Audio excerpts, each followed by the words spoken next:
The Tree by Philips Lovecraft. Fata viam invenient. On a verdant slope of Mount Menelaus in Arcadia, there stands an olive grove about the ruins of a villa. Close by is a tomb once beautiful with the sublimest sculptures, but now fallen into as great decay as the house. At one end of that tomb, its curious roots displacing the time-stained blocks of Pentelic marble, grows an unnaturally large olive tree of oddly repellent shape, so like to some grotesque man or death-distorted body of a man that the country folk fear to pass it at night when the moon shines faintly through the crooked boughs. Mount Menelaus is a chosen haunt of dreaded Pan, whose queer companions are many, and simple swains believe that the tree must have some hideous kinship to these weird followers of Pan. But an old beekeeper who lives in the neighboring cottage told me a different story. Many years ago, when the hillside villa was new and resplendent, there dwelt within it the two sculptors, Callos and Musides. From Lydia to Neapolis, the beauty of their work was praised, and none dared say that the one excelled the other in skill.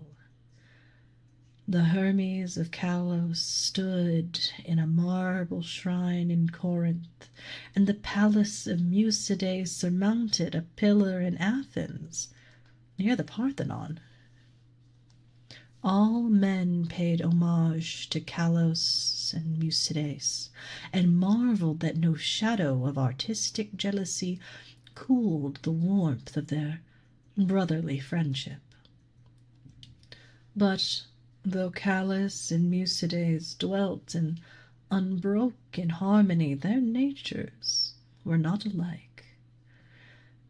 Whilst Musides revelled by night amidst the urban gaieties of Tegea, Callos would remain at home, stealing away from the sight of his slaves into the cool recesses of the olive grove.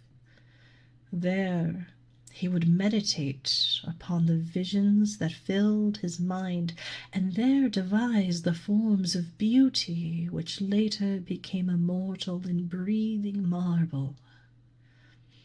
Idle folk indeed said that Callos conversed with the spirits of the grove, and that his statues were but images of the fauns and dryads he met there, for he patterned his work after no living model.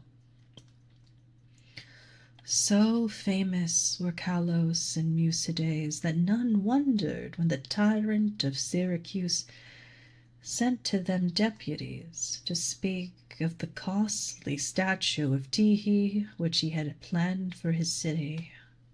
Of great size and cunning workmanship must the statue be, for it was to form a wonder of nations and a goal of travelers.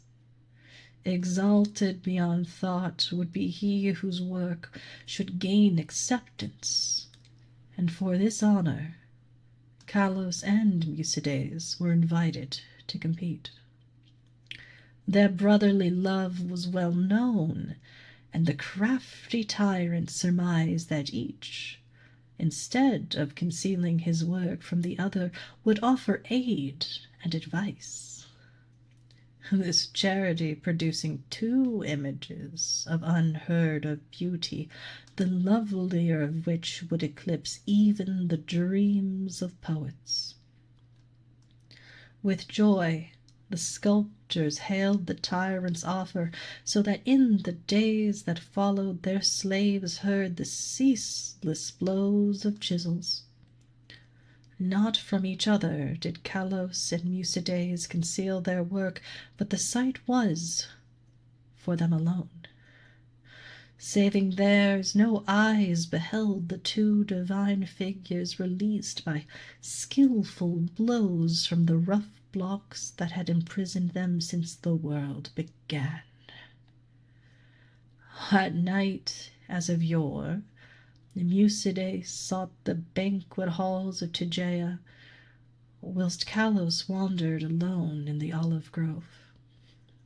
But as time passed, men observed a want of gaiety in the once sparkling Musides. It was strange, they said amongst themselves, that depression should thus seize one with so great a chance to win art's loftiest reward. Many months passed, yet in the sour face of Musides came nothing of the sharp expectancy which the situation should arouse. Then, one day, Musides spoke of the illness of Callos, after which none marveled again at his sadness, since the sculptor's attachment was known to be deep and sacred.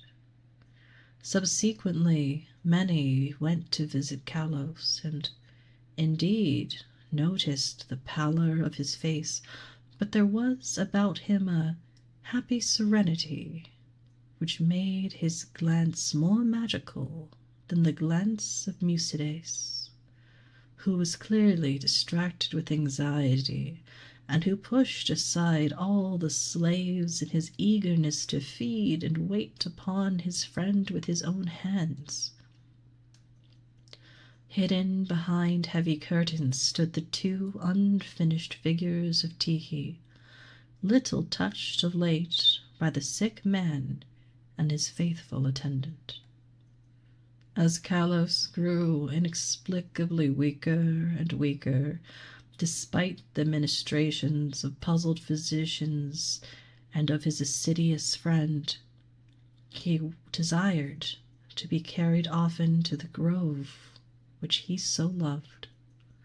There he would ask to be left alone, as if wishing to speak with unseen things. Musides ever granted his requests, though his eyes filled with visible tears at the thought that Callos should care more for the fauns and the dryads than for him.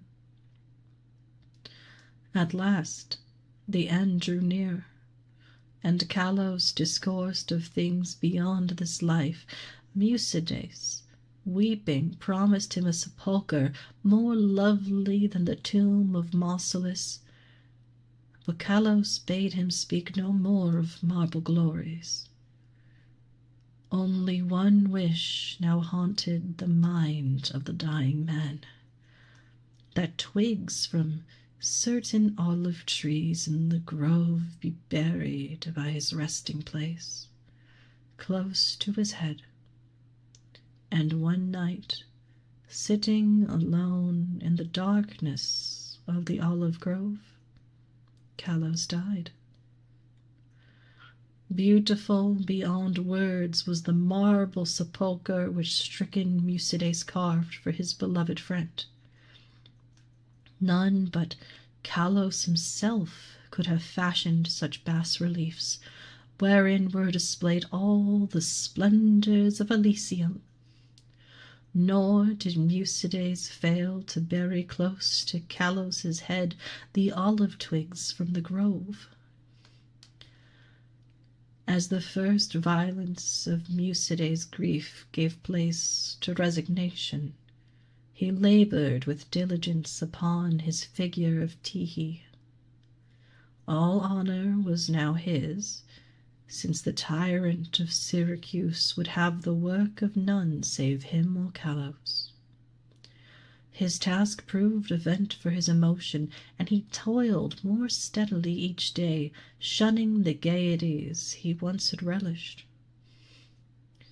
Meanwhile, his evenings were spent beside the tomb of his friend, where a young olive tree had sprung up near the sleeper's head. So swift was the growth of this tree, and so strange was its form, that all who beheld it exclaimed in surprise, and Mucidae seemed at once fascinated and repelled. 3 years after the death of Callos, Mucidae dispatched a messenger to the tyrant, and it was whispered in the agora at Tegea that the mighty statue was finished.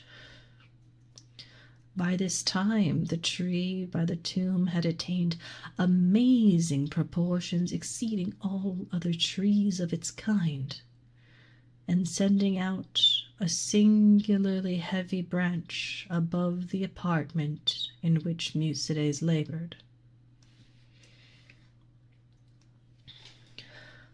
As many visitors came to view the prodigious tree as to admire the art of the sculptor, so that Mucidae was seldom alone. But he did not mind his multitude of guests. Indeed, he seemed to dread being alone now that his absorbing work was done. The bleak mountain wind, sighing through the olive grove and the tomb tree, had an uncanny way of forming vaguely articulate sounds.